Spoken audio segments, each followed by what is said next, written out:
எங்கள் அண்ணன் முதலாக எதிர்கட்சியாக வந்து தமிழ்நாட்டில் திமுக வந்து இப்போ ஜெயிச்சிருச்சுன்னு வச்சுக்கோங்க.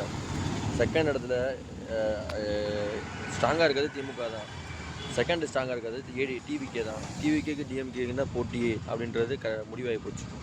ஆனால் அதை சாதகமாக பயன்படுத்தி நம்மளை விட்டுட்டு முந்திடுவாங்க, ஏடிஎம்கே விட்டுட்டு இன்னொரு கட்சி பெருசாகிட போகுது, கட்சியை உழைஞ்சிட போகுதுன்னு பயந்துக்கிட்டு வாக்கு வங்கி குறைஞ்சிருச்சு ஏடிஎம்கே அப்படின்ற பயந்துக்கிட்டு பிஜேபியும் கூட்டணி அதிமுகவும் தாவேக்காவை கூட்டணி இழுக்கணும், எப்படியாச்சும் இழுத்துட்டு அவரை வந்து துணை முதலமைச்சர் பதவிக்கிறாங்க. ஏன் துணை முதலமைச்சர் பதவி 100 சீட்டு கொடுங்க, 120 சீட்டு கொடுங்க, எங்களுக்கு 40 சீட்டு எப்படிங்க பத்தம்?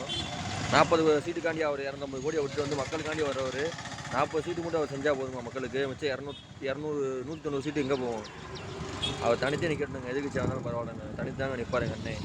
தனித்து நின்றாலும் அவர் எதிர்கட்சியாக வந்தாலுமே அவர் எதிர்கட்சி தலைவராக இருந்தாலும் எங்களுக்கு நன்மை தாங்க அது. ஆனால் அப்படிலாம் வர வாய்ப்பே இல்லைங்க. முதலமைச்சர் அவர் தாங்க. எதிர்கட்சி தலைவராக இருந்தாலும் முதலமைச்சராக நாங்கள் தாங்க, டிவிக்கே தாங்க.